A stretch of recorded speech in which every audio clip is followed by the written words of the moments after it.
Dear students, आज हम इस लेक्चर में ट्रांसफ़र फंक्शन के और एग्जांपल्स के बारे में स्टडी करेंगे।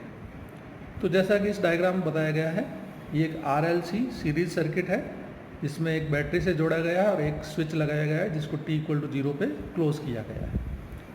तो इस डॉटेड ब्लॉक को मैंने दिखाया है जिसमें स्विच और बैटरी दोनों लग गए। इसको एक इनपुट सिग्नल की तरह ट्रीट किया गया है। आउटपुट सिग्नल के लिए जैसे करंट को अपन एक आउटपुट सिग्नल मान सकते हैं कि मान लीजिए करंट जो है आउटपुट सिग्नल है, तो करंट का रेस्पॉन्स कैसा होगा उसके लिए अपन को ट्रांसफर फंक्शन फाइंड आउट करना है। तो देखिए, इसके लिए सबसे पहले आपको डायनामिकल इक्वेशंस या डिफरेंशियल इक्वेशन लिखनी पड़ेगी, जो कि अपन किरचॉफ लॉ से लिख सकते हैं। जैसे V इन t जो इनपुट सिग्नल लगाया गया है, माइनस ITR रेजिस्टेंस का वोल्टेज, माइनस LdI/dt इंडक्टर का voltage, minus 1/c integration 0 to t idt capacitor के अक्रॉस वोल्टेज इक्वल टू 0। जब लूप कंप्लीट हो जाता है तो इक्वल टू 0 लेते हैं अपन, ताकि टोटल लूप में वोल्टेज ड्रॉप 0 हो जाए या 0 होता है। तो इस तरह से डायनामिकल इक्वेशन लिखने के बाद में फिर अपन इसका लाप्लास ट्रांसफॉर्मेशन लेंगे। तो लाप्लास ट्रांसफॉर्मेशन में जो टाइम डोमेन का सिग्नल है वो बन जाएगा Vs। इसका जब लाप्लास लेंगे IT की जगह बन जाएगा Is इंटू R LdI/dt। ये देखिए डिफरेंशियल टर्म है, तो L कांस्टेंट है, तो dI/dt की जगह बन जाएगा Is इंटू S। आपको ध्यान होगा कि डिफरेंशियल टर्म का जो लाप्लास लेते हैं तो इंटू S आता है, तो ये बन जाएगा Ls इंटू Is। उसी तरह से इंटीग्रेशन टर्म का जब आप लाप्लास लेंगे तो idt की जगह बन जाएगा Is/S। तो जो नीचे जो S जाएगा वो C के साथ में लग जाएगा, तो Cs बन जाएगा और इंटू ऊपर Is बन जाएगा।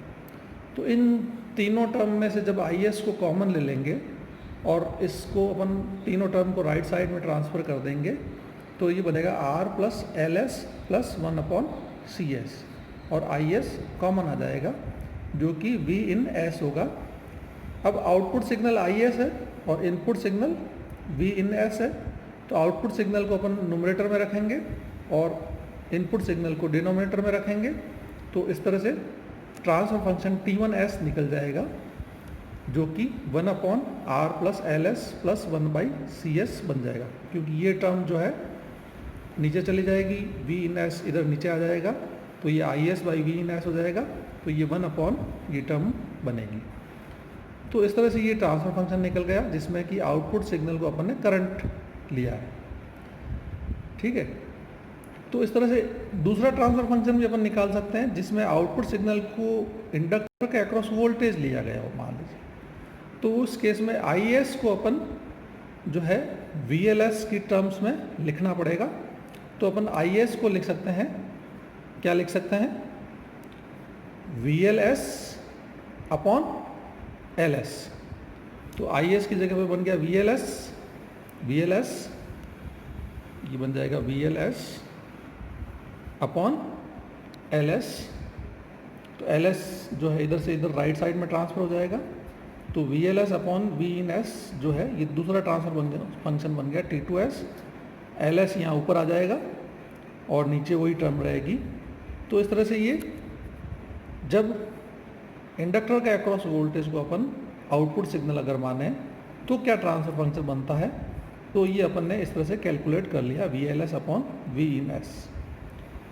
तो देखिए, डिपेंड करेगा कि इनपुट सिग्नल क्या है और आउटपुट सिग्नल आपने क्या लिया है, उसके हिसाब से ट्रांसफर फंक्शन कैलकुलेट होगा। तो इस मेथड से आप जो है ट्रांसफर फंक्शन कैलकुलेट कर सकते हैं। तो इस लेक्चर को अपन यहीं पे कंक्लूड करते हैं। Thank you.